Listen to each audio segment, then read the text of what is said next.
지난 유로 2020은 풀백들의 활약이 돋보인 대회였습니다. 그만큼 현대 축구에서는 사이드 수비수들의 중요성이 굉장히 커졌는데요. 여러분들은 2010년대 최고의 풀백 하면 어떤 선수가 떠오르시나요? 오늘 소개해드릴 선수는 독일의 올타임 넘버원 풀백이자 가장 최근까지 바이에른 뮌헨의 전성기를 상징하는 레전드 필립 람입니다. 수비수로 뛰면서 커리어 통산 단 한 번의 레드카드도 받지 않을 정도로 지능적인 플레이를 보였던 람의 커리어를 돌아보겠습니다.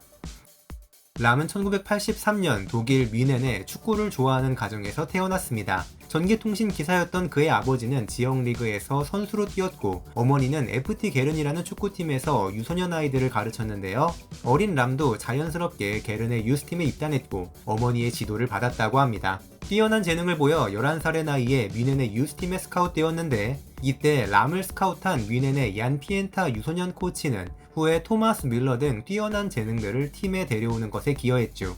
약 6여 년을 뮌헨의 유소년팀에서 보낸 후 2001년에 뮌헨의 2군 팀에 합류한 람은 착실히 커리어를 이어갔고 2002년에는 독일의 19세 이하 대표팀에 뽑혀 UEFA U19 챔피언십에 참가했는데요. 이때 람을 지도한 독일의 감독은 울리 슈틸리케였고 독일은 결승에 진출했지만 대회 득점왕을 차지한 페르난도 토레스에게 결승골을 허용해 준우승에 그칩니다. 그래도 람은 착실하게 연령별 대표팀을 거치며 성장하고 있었죠.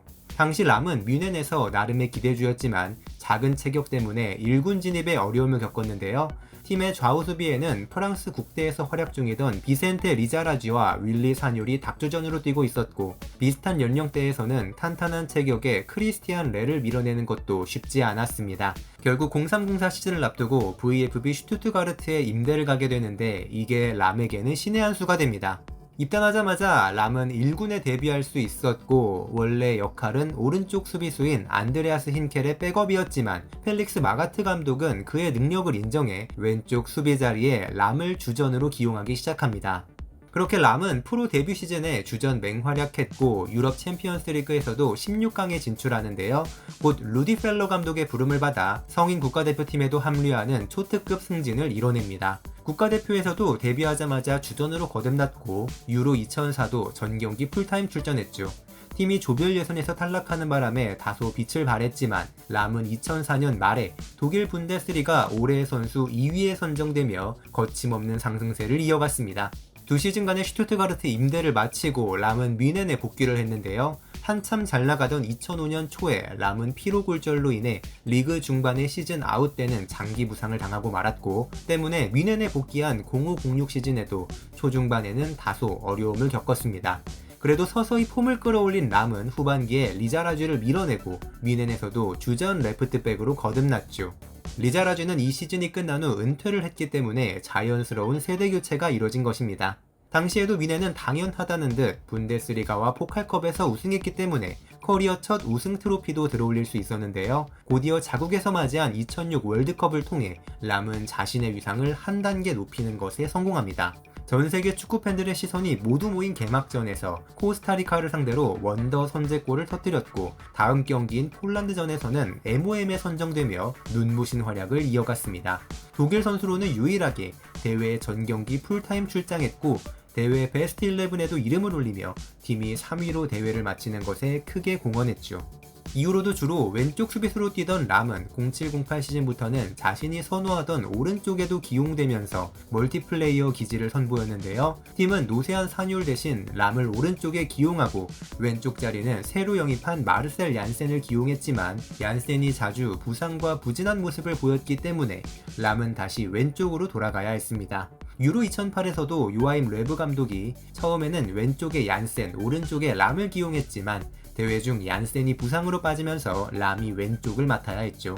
유로에서 독일은 또다시 파죽지세의 모습을 보였고 람은 4강에서 한 골 1개 도움을 기록해 결승 진출에 크게 공헌했는데요. 결승전에서 또다시 스페인을 만나 토레스에게 결승골을 허용하고 패배하고 맙니다.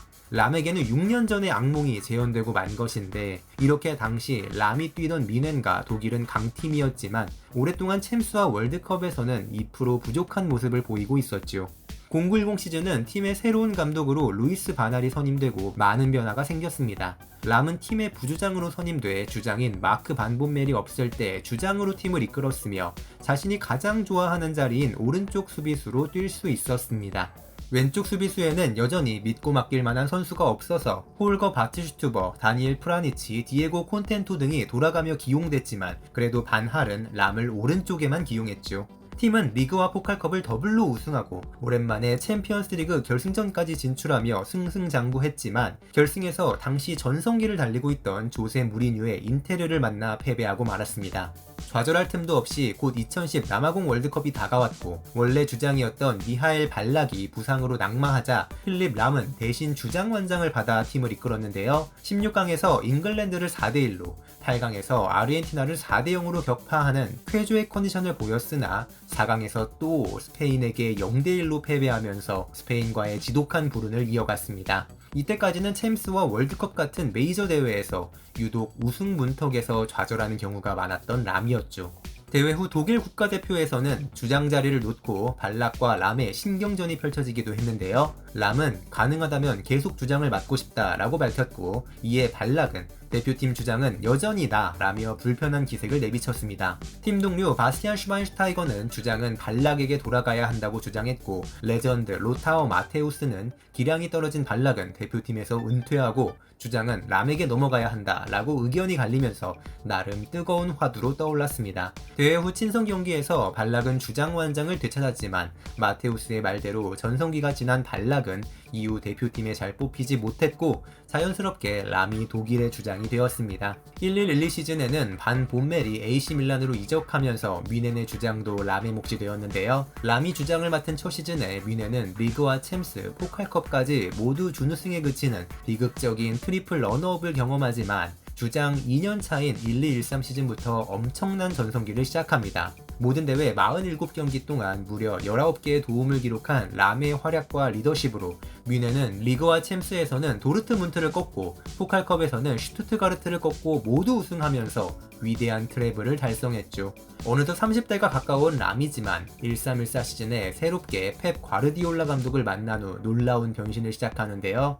펩은 람을 폭백을 보호하는 수비형 미드필더로 기용하기 시작했고 일부 팬들의 우려에도 불구하고 람은 수비력과 날카로운 키패스를 바탕으로 대활약을 펼칩니다. 독일 대표팀의 레브 감독도 이에 영감을 받아 람을 수비형 미드필더로 기용하기 시작했고 곧 다가온 2014 브라질 월드컵에서는 드디어 독일이 우승을 차지하면서 람은 커리어에 활용 점정을 찍을 수 있었습니다.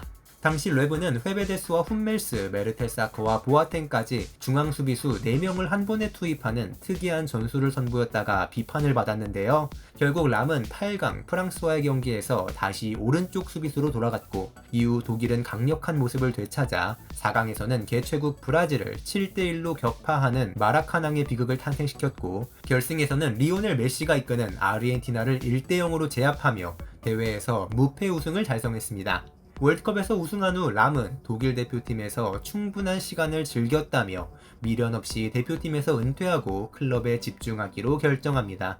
이후로 람은 과르디올라 감독과 함께 트로피를 수집했고 16-17 시즌에는 새로운 감독인 카를로 안첼로티의 지도하에도 주장으로 팀을 이끌었습니다. 그러던 2017년 2월에 람은 33살의 나이로 팬들이 느끼기엔 다소 이른 시기에 은퇴를 선언하는데요. 안첼로티 감독은 람의 은퇴를 번복시킬 수 있다면 무엇이든 하겠다며 아쉬움을 나타냈지만 결국 람은 박수칠 때 떠나는 길을 택했습니다.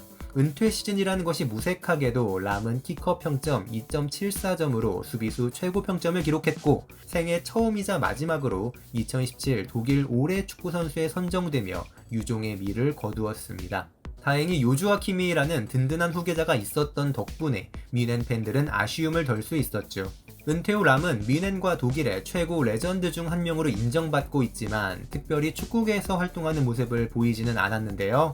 대신 예전부터 해오던 소외계층 아동지원, 아동학대 반대운동, 동성애 차별 반대 등 자선 캠페인을 이어가고 있으며 매우 특이한 행보로는 은퇴 후 필립 람 홀딩이라는 회사를 운영했는데 2019년 중순에 관계된 회사들이 줄줄이 파산했다는 소식을 전하면서 선수 시절의 수비진은 잘 지켰지만 자신의 회사는 지키지 못하는 모습을 보였습니다. 그럼에도 축구에 있어서는 엄청난 실력과 커리어를 뽐냈음은 물론 데뷔 후 600경기를 넘게 뛰는 동안 단 한 번도 레드카드를 받은 적이 없을 정도로 완력에 가까운 플레이들을 펼친 람인데요.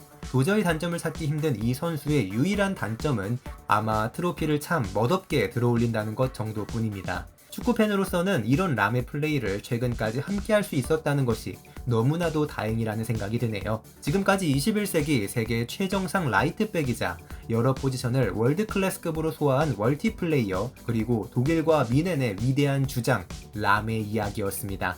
구독과 좋아요 버튼 눌러주시면 힘내서 더 많은 선수들의 레전설 얘기 전해드리도록 하겠습니다. 감사합니다.